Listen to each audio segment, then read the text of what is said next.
So pwede tayo dito magpa-instagramable. Ayan, puro bato pero man-made yan. Man-made. So doon tayo pupunta.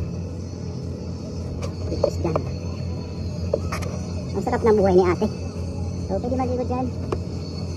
So mag-isip pa tayo kung maliligo tayo or hindi. Maghanap ako ng